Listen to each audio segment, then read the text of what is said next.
What's up, guys? If you're not subscribed, please subscribe. Also, please smash that like button on the video and enjoy the show. So after all this happens, you know, Mario dies. So I continue working with the guy in San Francisco. I expand to Santa Rosa. I expand. And then I started working with this guy, Doc, down in Tucson, Arizona. And he was very, very good friends with Caro Quintero. Rafael Caro Quintero from Rafael Mexico. Caro Quintero. Yeah.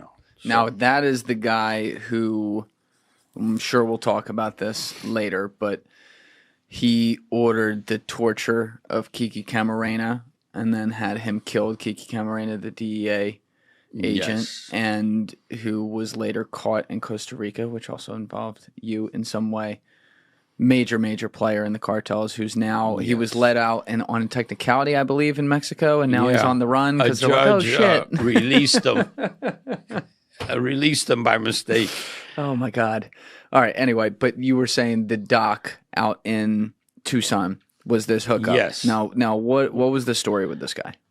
The doc knew him from the pot days because Caro Quintero had a very big pot farm. Yes. Buffalo. This was covered in Narcos Mexico very well. Yeah. So the doc was his good friend, and he used to cross merchandise for Rafa into the U.S. via Arizona.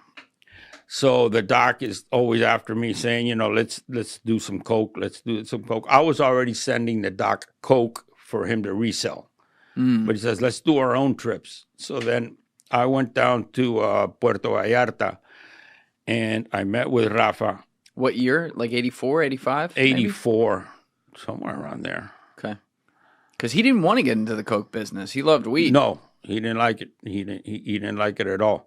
But then he hooked me up with some friends of his through my brother-in-law, and they took me out to a place called La Peñita. It's a strip right outside of Puerto Vallarta. And that's when I, you know, called a buddy of mine, a guy I was working with in Colombia with Paco, Alberto Barrera, who later they chopped his head off. You know, that's in the book, Red River of Blood or something. So I bought a Merlin, a very nice turboprop plane. And we started landing that at La Peñita and delivering 350, 400 kilos. And then they would take it up to Guaymas, and then from there they would cross. And you were bringing that in from Colombia? Yes. I was working with a guy they called Oreo, who also knew the doc. Between him and the doc, they worked that out, but they crossed the merchandise. And we started working Mexico back then, the Mexican border. And so the Mexicans were completely reliant on Colombia to get them their stuff, and then so they became the middlemen between Colombia and the U.S. essentially.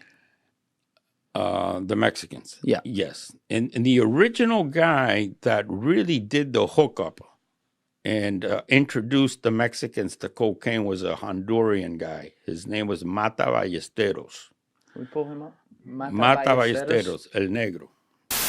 I'm sorry to have to interrupt this video to say this, but recently YouTube reviewers have been tagging words in our videos as slurs that are not slurs and demonetizing the videos, which is killing our channel. And so I just want to point out that the term used right there, El Negro, is an official name of an official historical cartel character. It is not a slur, and so that use and any use of it moving forward in this video is not a slur.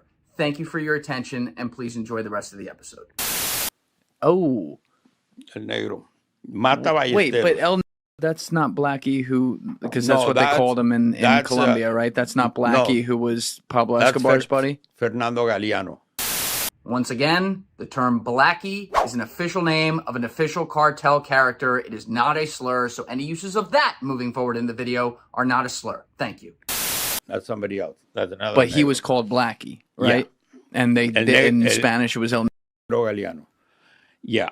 And Mata Ballesteros was Honduran, and he was the original guy that hooked up the Medellin cartel with the Mexicans.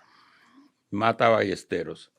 He ended up in jail in Honduras. They grabbed his ass. They took him back to Honduras. He ended up in jail. And I remember this guy from the Alberto show. Cecilia Falcon knew him. Yeah. Who was Alberto Sicilia Falcon again?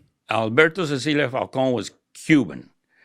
He came to the U.S. at an early age, not an early age, but he must have been 17 or 18, and he started working for the CIA. Oh. He started working for the CIA. Then he went rogue. He went to Tijuana, and he started to move pot. But you sure he went rogue, or that was a part of the mission? No, he went rogue. Okay. He went rogue. He started to move pot in big amounts. And he was one of Mexico's first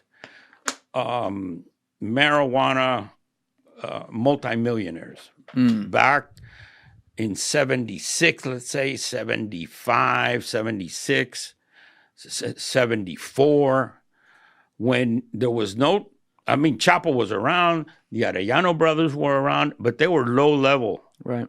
He was the highest level guy working in Mexico, Alberto Cecilia Falcon. Is this like right when Miguel Angel Felix Gallardo was decided to get in the game? Yes. Yes.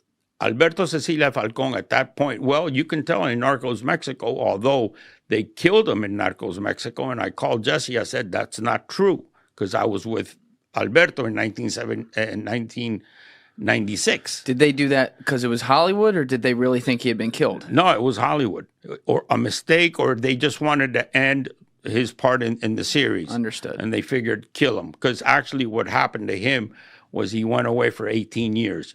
He was the first guy to escape a Mexican prison via a tunnel. They put him in Lecumbrí prison, and he escaped. What was his full name, Falcon? But Alberto Cecilia Falcon. Cecilia with a Yeah, let's pull up this guy's Wikipedia. Alberto Cecilia Falcon. So he was a Cuban, ends up in America, works for the CIA. What was he doing on behalf of the CIA, allegedly? Probably something to do with the Bay of Pigs. Oh, nice. Probably to do, with the invasions and that shit. Okay, so Alberto Cecilia Falcon, this is from the Narcos wiki fandom. He was a Cuban drug lord active in Mexico, a prominent high society cocaine trafficker. Cecilia Falcon shipped cocaine into the United States through the Tijuana corridor.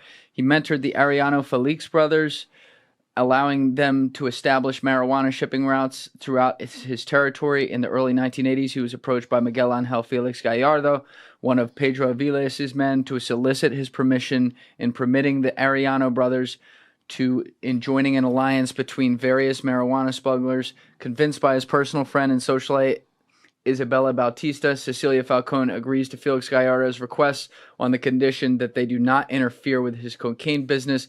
However, a few years later, Felix Gallardo, now the leader of the powerful Guadalajara cartel, decides to smuggle Colombian cocaine as the Caribbean route used by the Colombians was closed down by the United States. Enraged by the betrayal, Cecilia Falcon uses his influence to order a military raid on one of the weed warehouses of cartel leader Rafael Caro Quintero. The military seize most of the weed and destroy the rest. In retaliation, Don Neto of the Guadalajara cartel buys out the police force at Tijuana and attacks one of Cecilia's warehouses, setting it on fire and recovering Rafa's marijuana. Felix Gallardo sends Isabella to negotiate a truce with Cecilia Falcon, and she succeeds in doing so. However, the DFS immediately kills Cecilia Falcon after she leaves, giving the complete control of Tijuana to Felix Gallardo. So that was not true. That was not true. Okay.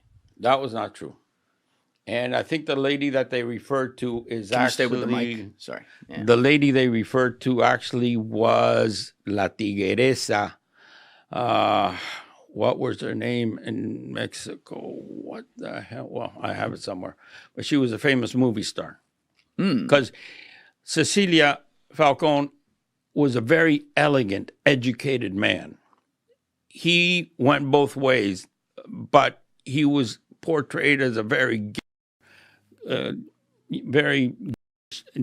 he came across totally as a very serious gentleman, very well-dressed, very good-looking man, serious, no, not wacky at all. And he was the first multimillionaire. They say that when he used to go to Europe in the early 70s, back then he had $20-30 million already when nobody had that kind of money. There were two big tippers in Paris, him and the Shah of Iran. He used to give out, there she is, La Tigresa. Oh, that's the girl? Yeah. Interesting. He was always look at him. Yeah. Very good looking, well-dressed guy. We got along great. I met him through a lady friend of ours in Mexico, and I spent 2 years with him almost every day. So you were living in Mexico? Yes, I was. You living relocated to Mexico in like 84? No, 85? I relocated to Mexico. I was living in Colombia up to 1994, and then I went to Mexico. Okay, so he had done his prison stint at this point. Exactly. He had just gotten out of prison when I met him. And you met him through a lady friend, you said? Through a lady friend. Now, was he still in the game, though, at this point? He was still in the game, but not as powerful as before. So he was looking to me to start up again and to start bringing in coke from Belize and Chetumal. And he had a very good friend who, bad son of a bitch, who was involved with El Negro Durazo in Mexico City. Negro Durazo was chief of police for López Portillo in Mexico. Sagul Vaca. Okay. Bad motherfucker. There's so much here, so many different people that tie together that like we can go out of order. I want to try to keep it on track though. Thank you for watching the video, guys. If you haven't already subscribed, please smash that subscribe button and check out this clip's full podcast episode by clicking here or in the description below.